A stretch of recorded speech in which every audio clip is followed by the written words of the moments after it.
नमस्कार, स्वागत है आपका। आप देख रहे हैं प्राइम टीवी। मैं कीर्ति लेकर हाजिर हूं सियासी दंगल। केंद्रीय गृह मंत्री पश्चिम बंगाल में ताबड़तोड़ रोड शो कर रहे हैं, तो वहीं ममता दीदी भी जमकर जनसभाएं कर रही हैं। अमित शाह ने जहां 200 से ज्यादा सीटें जीतने का दावा किया है, जो वो लगातार शुरू से करते आ रहे हैं, तो ममता बनर्जी ने कहा कि उन्हें हराना आसान नहीं और वो फिर से बंगाल जीत कर रहेंगी। बंगाल की जंग जारी है। बंगाल के रण पर देखिए हमारी ये खास रिपोर्ट।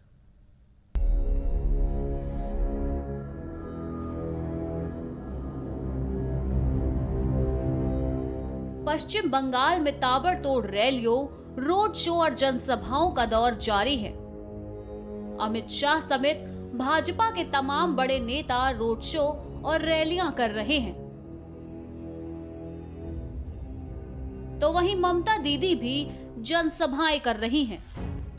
वहीं यूपी के मुखिया योगी आदित्यनाथ भी बंगाल विजय के पटकथा लिख रहे हैं और लगातार रैलियां और जनसभाओं से हुंकार भर रहे हैं। बंगाल में भीषण होते संग्राम में अमित शाह ने जहां पहले 3 चरण के मतदान में 68 सीटें जीतने का दावा किया है, तो वहीं ममता ने सीआरपीएफ और अमित शाह के खिलाफ हमला बोला। अमित शाह ने नंदीग्राम के बाद सिंगूर में रोड शो किया। ये एक के बाद एक ममता बनर्जी को उनके दूसरे गढ़ में बीजेपी की चुनौती है। नंदीग्राम और सिंगूर में जमीन अधिग्रहण के खिलाफ चले आंदोलन के बाद ही ममता ने लेफ्ट को उखाड़ फेंका था और सत्ता में आई थी। 10 साल के बाद उनके सामने बीजेपी की सबसे बड़ी चुनौती है, जो परिवर्तन का नारा बुलंद कर रही है। दूसरी तरफ ममता बनर्जी चुनाव आयोग से लेकर केंद्रीय बलों तक को कोस रही हैं। केंद्रीय गृह मंत्री अमित शाह रोड शो कर रहे थे, तो यूपी के मुखिया जनपाईगुड़ी में जनसभा को संबोधित कर रहे थे। योगी आदित्यनाथ ने फिर से जय श्री राम का नारा बुलंद किया। वहीं ममता पर निशाना साधते हुए योगी ने कहा कि राम का विरोध करने वाली टीएमसी की दुर्गति तय है।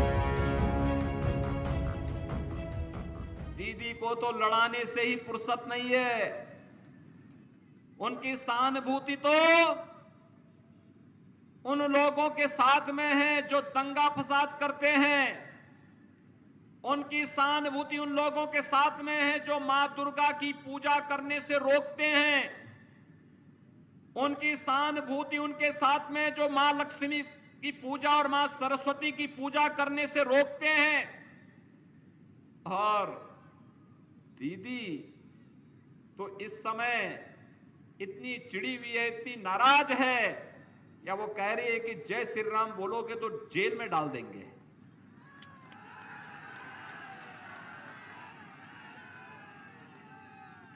अरे चिड़ भाजपा से हो सकती है, हमसे हो सकती है, राम से क्यों?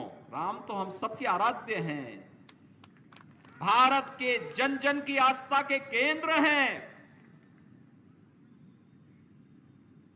राम से टकराने का जो भी दुस्साहस किया है उसकी दुर्गति हुई है, और टीएमसी की बंगाल के अंदर दुर्गति तय है, ये निश्चित है। और यही कहने के लिए आज मैं आपके पास आई है।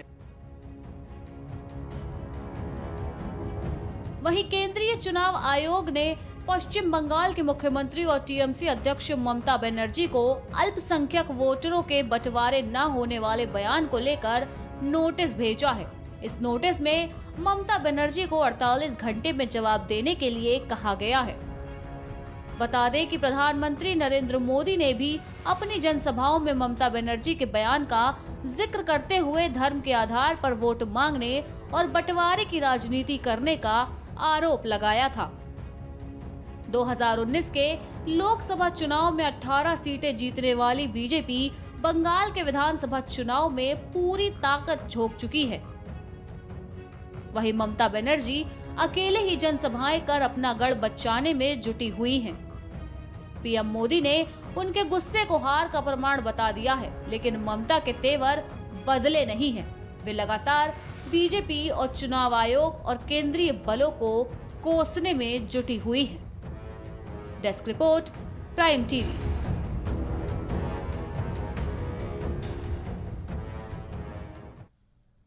पश्चिम बंगाल का सियासी रण जारी है। योगी आदित्यनाथ ने बंगाल में 3 जनसभाएं कर ममता बनर्जी पर जमकर निशाना साधा।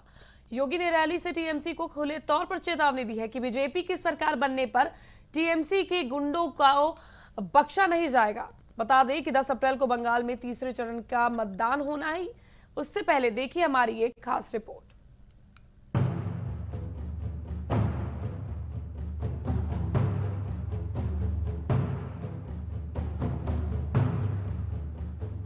पश्चिम बंगाल में चौथे चरण के लिए प्रचार तेज हो गया है।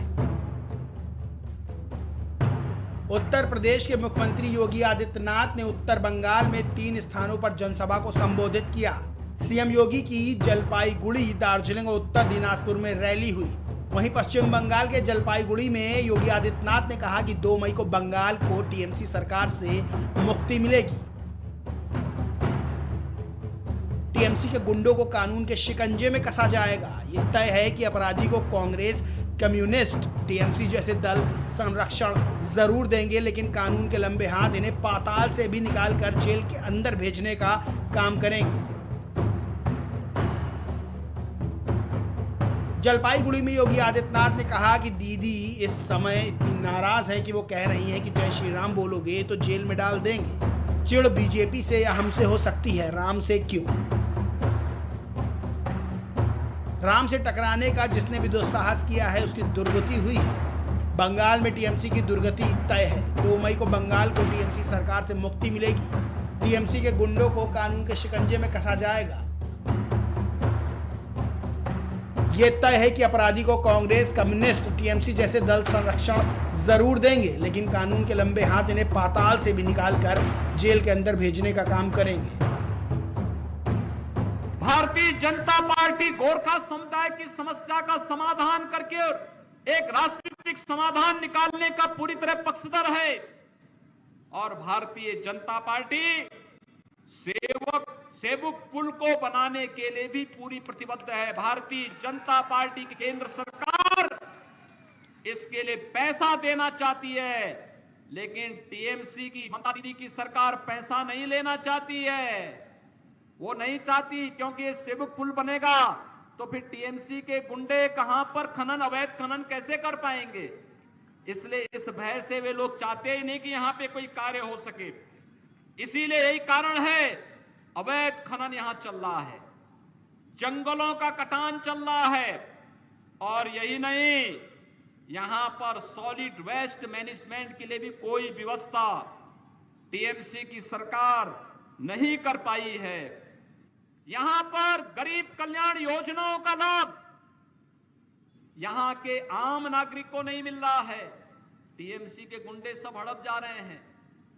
भारतीय जनता पार्टी के 130 से अधिक कार्यकर्ताओं की निर्मम हत्या टीएमसी के शासन में बंगाल के अंदर हुई है। भाइयों बहनों, इंतजार करिए, आज 7 तारीख है, कुल 25 दिन शेष हैं। ये 25 दिन उल्टी गिनती के रूप में देखेंगे, एक एक दिन कम होता हुआ दिखाई देगा। और 2 मई जब आएगी, टीएमसी की सरकार से बंगाल को मुक्ति मिलेगी, बंगाल विकास के पथ पर आगे बढ़ेगा और टीएमसी के गुंडों को निकाल करके कानून के शिकंजे में कसा जाएगा, जैसे आपने कल उत्तर प्रदेश के अंदर देखा होगा। उत्तर प्रदेश के मुख्यमंत्री योगी आदित्यनाथ कई जगहों पर रैली कर रहे हैं। चौथे चरण में पश्चिम बंगाल की 44 सीटों पर वोटिंग है। चौथे चरण में हावड़ा और कूच बिहार जिले में मतदान किया जाना है। प्रधानमंत्री नरेंद्र मोदी भी इससे पहले कूच बिहार में रैली कर चुके हैं। गृह मंत्री अमित शाह ने भी पश्चिम बंगाल में 4 जगहों पर रोड शो किया। अमित शाह के सिंगूर, डोमजुर, हावड़ा और बेहालापुरवा में रोड शो किया। जानकारी हो कि उत्तर प्रदेश के मुख्यमंत्री योगी आदित्यनाथ का बागडोगरा एयरपोर्ट पर सांसद राजू बिष्ट ने स्वागत किया। मुख्यमंत्री योगी आदित्यनाथ करसियांग, कांति और कलियागंज में 3 चुनावी जनसभाओं को संबोधित करने सिलीगुड़ी पहुंचे हैं।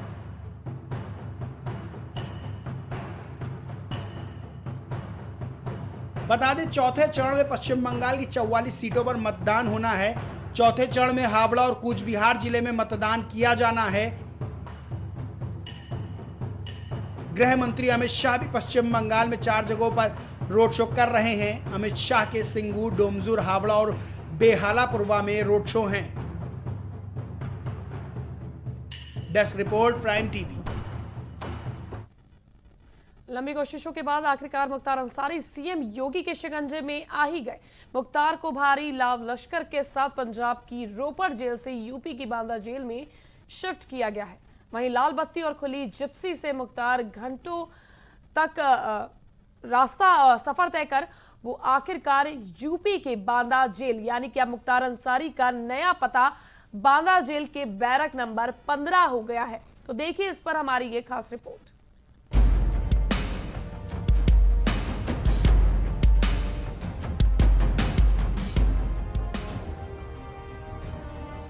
राजनीतिक रियासत के बाहुबली नेता मुख्तार अंसारी को चमचमाती एम्बुलेंस में बिठाकर बत्ती वाली गाड़ियों के बीच उनका काफिला पंजाब के रोपड़ जेल से उत्तर प्रदेश के बांदा जेल लाया गया। सुप्रीम कोर्ट के फैसले के बाद लाल बत्ती वाली गाड़ियों में चलने वाले नेताओं के मंसूबे पर पानी फिर गया था, लेकिन बाहुबली नेता मुख्तार ने 900 किलोमीटर की दूरी बत्ती वाली गाड़ियों के बीच तय की। वो काफिला पुलिस का था और मुख्तार को एम्बुलेंस में बिठाया गया था, लेकिन काफिले में शामिल जो गाड़ियां मुख्तार के आगे पीछे दाएं बाएं चल रही थी, उसमें बत्तियां लगी हुई थी। कुछ लाल थी तो कुछ नीले। चमचमाती बत्तियों के बीच चल रहा काफिला अंधेरी रात को छटा बिखेरते हुए बुधवार को सुबह तड़के 4:30 बजे बांदा जेल पहुंचा। पंजाब में जहां मुख्तार व्हील चेयर पर एम्बुलेंस में सवार हुआ था, वहीं बांदा जेल में वह अपने पैरों पर खड़ा होकर अंदर गया। अंसारी के चेहरे पर घबराहट साफ तौर पर देखी गई। वहीं जब डॉक्टर्स के पैनल ने उसकी जांच की तो वह पूरी तरह से फिट पाया गया। वहीं बीते दिन अंसारी की पत्नी ने उत्तर प्रदेश सरकार से अपने पति की सुरक्षा के लिए उच्चतम न्यायालय का रुख किया था और याचिका में आरोप लगाया कि उत्तर प्रदेश में अंसारी की जान को गंभीर खतरा है। वहीं आपको बता दें कि जनवरी 2019 में पंजाब के बिल्डर उमंग के पास एक फोन कॉल आया था और फोन करने वाले में मुख्तार के नाम का खुलासा हुआ था, जिसमें बिल्डर ने आरोप लगाया कि उससे 10 करोड़ की रंगदारी मांगी गई है और रंगदारी न देने पर जान से मारने की भी धमकी मिली है। इसके बाद पंजाब पुलिस ने मोहाली में मामला दर्ज किया और केस दर्ज होते ही प्रोडक्शन वारंट लेकर पंजाब पुलिस टीम यूपी पहुंच गई और बांदा कोर्ट से परमिशन ली गई और जिसके बाद यूपी पुलिस ने विवश होकर 21 जनवरी 2019 में मुख्तार को पंजाब भेज दिया। मुख्तार को रोकने की दलीलें तब यूपी पुलिस ठीक से नहीं दे पाई। वहीं 24 जनवरी 2019 को मुख्तार को मोहाली कोर्ट में पेश किया गया और उसके बाद मुख्तार अंसारी का नया ठिकाना पंजाब की रोपड़ जेल बन गई। वहीं आपको बता दें कि योगी सरकार में होती ताबड़तोड़ कार्यवाहियों से त्रस्त माफिया मुख्तार अंसारी खुद को यूपी की बांदा जेल में सुरक्षित महसूस नहीं कर रहा था। मुख्तार उत्तर प्रदेश में 50 से अधिक मामलों में वांछित है और इसके खिलाफ करीब 15 आपराधिक मामले विचाराधीन हैं। ऐसे में प्रदेश प्रशासन इसे उत्तर प्रदेश लाना चाहती थी, लेकिन पंजाब के रोपड़ जेल प्रशासन की तरफ से बार बार कोई न कोई अड़ंगा सामने आ जा रहा था। वहीं इसके बाद उत्तर प्रदेश सरकार इस मामले में सुप्रीम कोर्ट पहुंच गई। सुप्रीम कोर्ट ने मुख्तार के कस्टडी ट्रांसफर याचिका मामले की सुनवाई के दौरान पंजाब सरकार की दलील को उचित नहीं समझा। 26 मार्च को सुप्रीम कोर्ट ने बड़ा फैसला सुनाते हुए मुख्तार अंसारी को उत्तर प्रदेश वापस भेजने का आदेश दे दिया। कोर्ट ने पंजाब की जेल में बंद मुख्तार को 2 सप्ताह में यूपी भेजने का निर्देश दिया। साथ ही कोर्ट ने यह भी कहा कि मुख्तार यूपी की किस जेल में रहेगा यह प्रयागराज एमपी एमएलए कोर्ट तय करेगी, जिसके बाद मुख्तार को यूपी लाने का रास्ता साफ हुआ। इसके बाद बुधवार को तड़के सुबह 4:30 बजते ही पुलिस का काफिला मुख्तार को लेकर बांदा जेल के अंदर प्रवेश कर गया। हालांकि एम्बुलेंस के साथ केवल एक ही गाड़ी अंदर गई, जिसके बाद गेट को बंद कर दिया गया। मुख्तार को बांदा के जिला जेल में बैरक नंबर 16 में नया ठिकाना मिला है, जहां जेल प्रशासन की कड़ी सुरक्षा के बीच भारी इंतजाम किए गए हैं। वहीं 12 अप्रैल को इस बाहुबली की पेशी है, जिसमें देखना बड़ी बात होगी कि इतने दिनों से तारीख का हवाला देकर बचने वाले इस डॉन पर क्या कुछ कार्यवाही होने वाली है। Desk report, prime TV.